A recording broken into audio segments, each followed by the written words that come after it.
सासंगतची प्रेमाने बोलूया.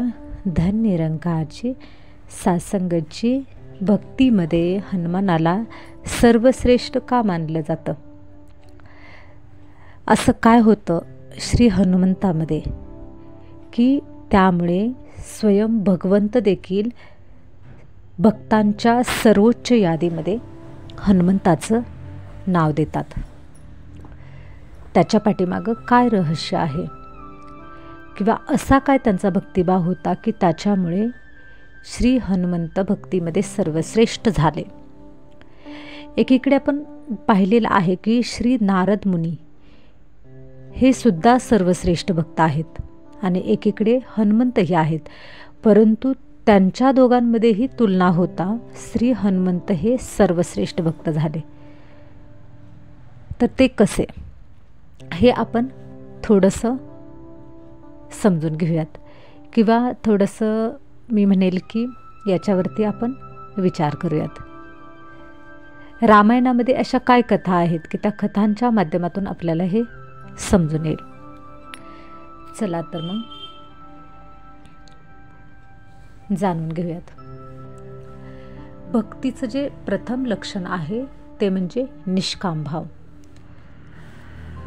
हनुमंतांची जी भक्ती होती ती भक्ती कधीच फळासाठी नव्हती, म्हणजे त्याच्यातून मला काहीतरी प्राप्त व्हावं असा त्यांचा भाव कधीच नव्हता. त्यांचा एकच भाव होता की फक्त श्रीराम प्रभूंना मला प्रसन्न करायचे.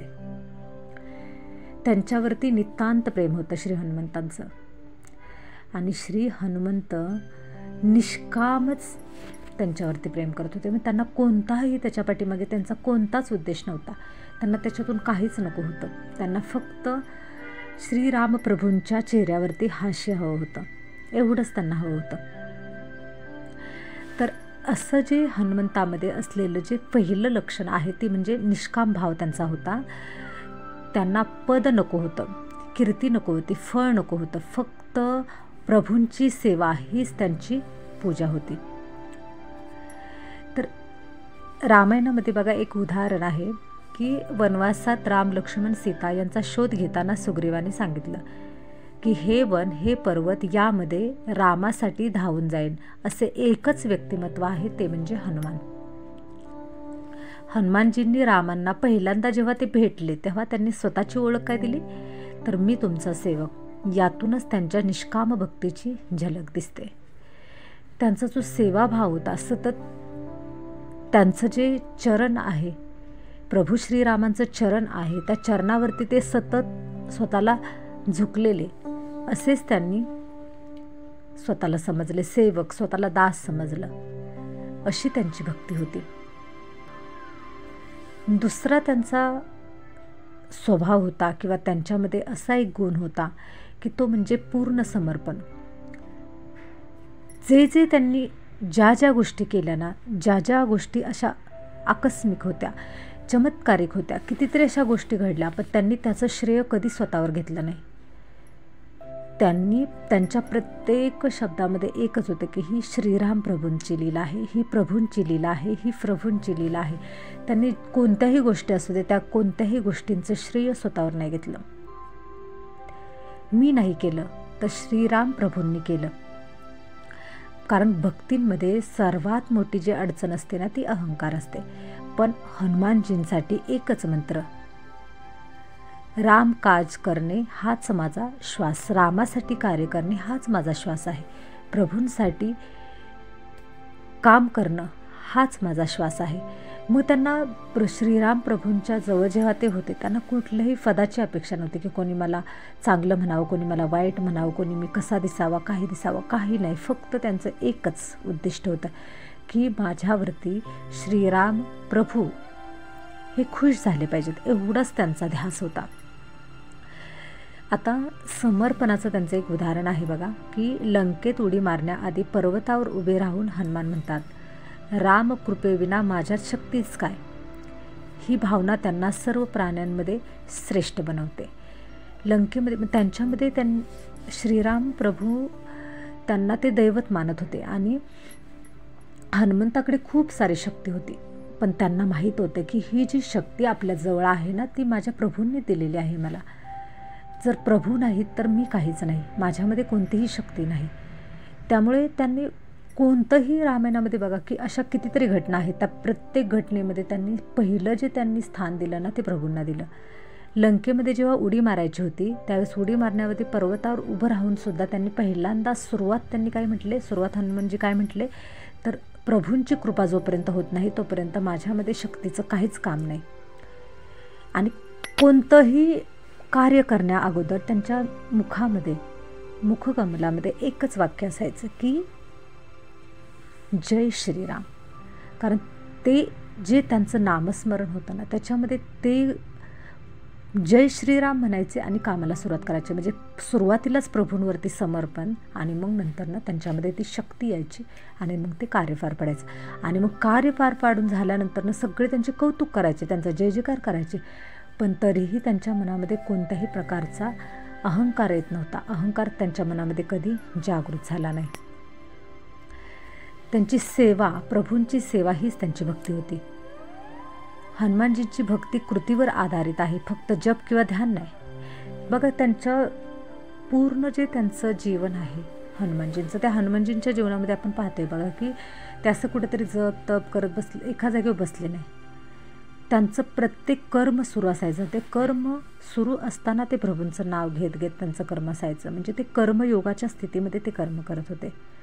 असं नाही की सगळं सोडून ते कुठेतरी वन अरण्यामध्ये जाऊन राहिले, नाही.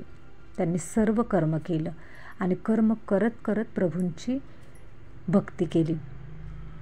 म्हणून हनुमानजी एक आदर्श व्यक्तिमत्व होते. ज्यावेळेस लंकेमध्ये असताना सीतेचा शोध सुरू होता, समुद्र ओलांडून हनुमान लंकेत प्रवेश करतात.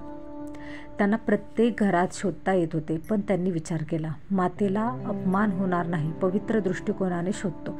बघा ना, त्यांचा इतका भाव शुद्ध होता की सीता माता म्हणजे प्रभूंची पत्नी, म्हणजे ती माझी माता आहे. मातेला पाहताना कशाही पद्धतीनं मला पाहायचं नाही. कारण जेव्हा ते लंकेमध्ये गेले त्यांना प्रत्येक घरामध्ये शोधता आलं असतं, कारण त्यांच्यामध्ये ती शक्ती होते. ते स्वतःला छोटेही बनवू शकत होते आणि मोठेही बनवू शकत होते. त्यामुळे ते सगळीकडे पाहू शकत होते. परंतु त्यांना कशाही अवस्थेमध्ये मातांना भेटायचं नव्हतं. त्यांना असं वाटत होतं की मातेचा ह्यामुळे अपमान होईल, पवित्र दृष्टिकोनानेच आपण ते शोधायला हवं. अशा प्रकारे हजारो दारांमधून जात शेवटी अशोक वाटिकेत मांजरीसारखे शांतपणे ते प्रवेश करतात. की हजारो दारांच्या फटींमधून कुठून ते जात होते आणि शेवटी अशोक वाटिकेमध्ये काय झालं, मांजरीसारखं शांतपणे प्रवेश केला. सीतामातेजवळ पहिले शब्द बघा त्यांनी काय उच्चारले तर रामाने मला पाठवले आहे. येथे बघा सेवा त्यांच्यामध्ये होती, सेवाभाव होता, नम्रता होती आणि प्रेम होतं. ही भक्तीची सर्वात मोठी त्रिमूर्ती म्हणजे हनुमंत. त्यांच्यामध्ये जी शक्ती होती ना ती अहंकार शून्य होती. म्हणजे त्याच्यामध्ये अहंकार हा अजिबातच नव्हता. हे सर्वोच्च भक्ताचं लक्षण आहे. कारण काय होतं, बरेच जण भक्ती करतात, भक्ती करत असताना अनुभव यायला लागतात, साक्षात्कार व्हायला लागतात आणि आपण जो परमात्म्याने आपल्याला मार्ग दिलेला आहे त्या परमात्म्याच्या मार्गावर आपण चालायला सुद्धा सुरुवात करतो आणि आपण काटेकोरपणे कधी कधी चालायलाही लागतो. आणि ते चालता चालता आपल्याला एक अहंकार होतो की हा कसा भक्ती करतोय, तो कसा भक्ती करतोय, त्या सगळ्यांच्यामध्ये माझी भक्ती श्रेष्ठ आहे, मी बघा कसं सगळं तंतोतंत सगळ्या गोष्टी करते. हा जेव्हा सूक्ष्म अहंकार येतो त्यावेळेस आपली भक्ती ही भक्ती राहत नाही. कारण भक्तीपासून आपण पूर्णपणे दूर जातो. भले सगळं करत असतो परंतु तो सूक्ष्म अहंकार मात्र आपल्यातला सुटलेला नसतो. आणि अहंकार हा सूक्ष्म आहे, तो दिसत नाही. कधी कधी भक्तीचाच अहंकार होतो की माझी भक्ती श्रेष्ठ. पण हनुमानजींना पर्वत ज्यावेळेस त्यांनी उचलला, राक्षसांचा नाश केला, त्याच्यानंतरनं त्यांनी काय केलं, बऱ्याच गोष्टी केल्या, पण त्यांना एकदाही म्हटले नाही की हे मी केलं. ते सतत म्हणत की सर्व रामनामाची शक्ती आहे, हा रामनामाचा महिमा आहे. उदाहरणार्थ बघा की लंकेला जेव्हा त्यांनी आग लावली, आग लावण्याचा जेव्हा प्रसंग आला त्यावेळेस सीतेला भेटून बाहेर पडताना रावणाने त्यांची शेपूट पेटवली, पण हनुमान हसले. कारण त्यांना जाणवत होते की ही ज्योत त्यांना नव्हे रावणाच्या अहंकाराला धडा शिकवण्यासाठीच आहे. लंकेला आग लावताना ते म्हणतात की रामकाजासाठी हा प्रयत्न. म्हणजे त्यांना असं वाटतं की प्रभूंचं जे कार्य आहे त्या कार्यामध्ये हा एक छोटासा माझा प्रयत्न आहे. त्या ठिकाणी एक जराही अहंकार त्यांच्या मनामध्ये आला नाही. त्यानंतरनं राम हेच माझं सर्वस्व आहे अशी त्यांची भावना होती. जेव्हा माणूस मनाने, शब्दाने, कर्माने देवामध्ये एकरूप होतो तेव्हा त्याला भक्त श्रेष्ठ भक्त म्हटलं जातं. बघा की आपण जेव्हा आपल्या मनाने, आपले शब्दही तेच, मनामध्येही तेच आणि कर्मही आपलं तेच, ह्या तिन्ही गोष्टीमध्ये जेव्हा आपण परमात्म्याशी एकरूप होतो त्यावेळेस तो भक्त सर्वश्रेष्ठ भक्त म्हणून गणला जातो. उदाहरणार्थ पर्वत उचलण्याचा जो त्यांचा क्षण होता, सुग्रीवाच्या सैन्यामध्ये सर्व वानर विचार करू लागले, समुद्र 100 योजनांचे आपण कसे जाऊ. जामवंताने जेव्हा हनुमानला आठवण करून दिली की रामकृपेमुळे तुझ्यामध्ये अनंत शक्ती आहे, ही आठवण होताच हनुमान अचानक तेजस्वी बनतात.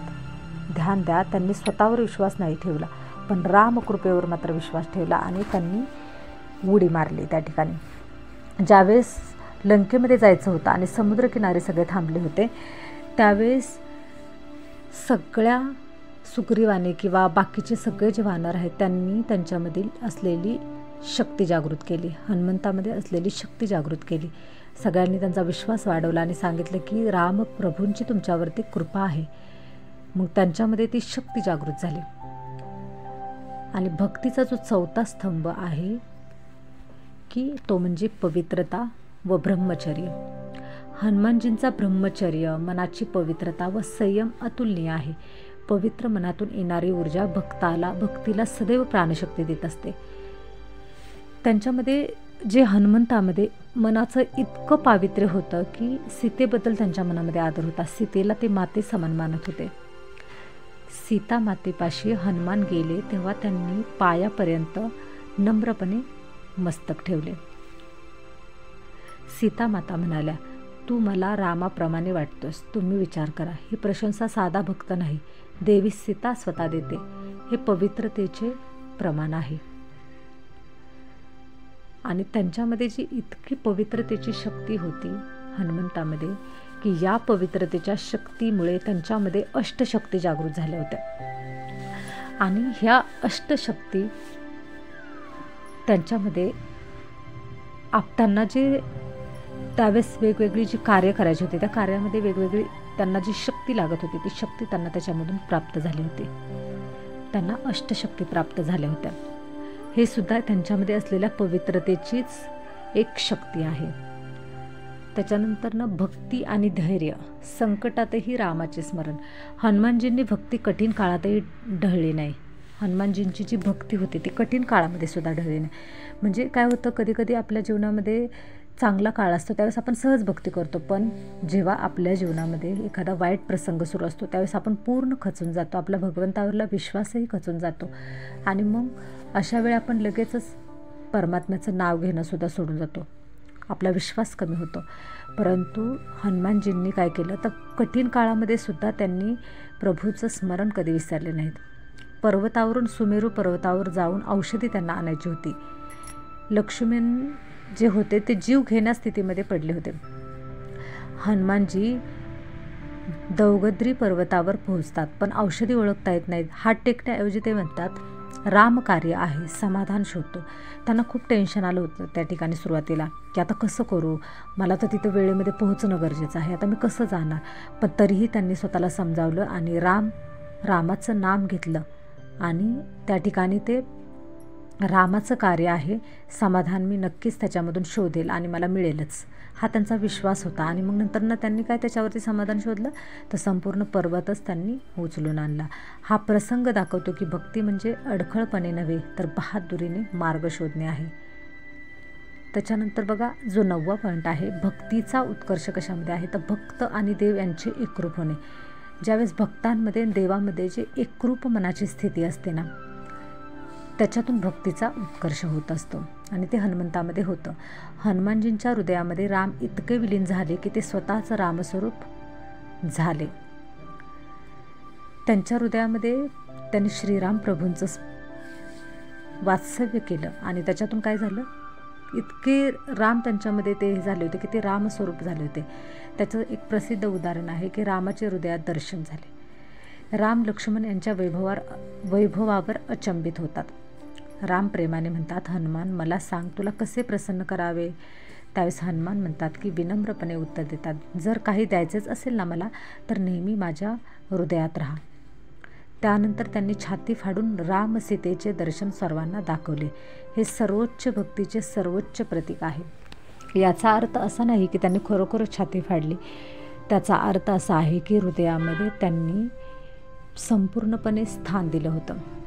हनुमानला श्रेष्ठ मानण्याचं अंतिम कारण ते आजही जगामध्ये आहेत. बघा, हनुमंतांनी काय केलं होतं तर त्यांनी प्रभूंना श्रेष्ठ मानलं होतं. त्याच्यामुळे काय झाले, आजही त्यांची कीर्ती या जगामध्ये आहे. हनुमानजी चिरंजीवी आहेत. बघा, आजही लोक त्यांची किती भक्ती करतात. रामायण संपले, युग बदलले, पण रामनाम जिथे जिथे घेतले जाते, कथा जिथे होते तिथे हनुमानजींची उपस्थिती ही 100% मानली जाते. भक्तांना संरक्षण देणे, संकट दूर करणे हे त्यांचे व्रत आहे. बघा, बरेच लोक हनुमान चालीसा वाचतात, त्यांना वेगवेगळे अनुभव होतात, वेगवेगळे साक्षात्कार होतात. त्यांनी जर भक्ती केली, नवस केले, काही जरी केलं तरी त्यांना साक्षात्कार, बऱ्याच लोकांना साक्षात्कार होतात जे हनुमंताची भक्ती करतात. आणि आजही लोक त्यांचं नाव घेत आहेत.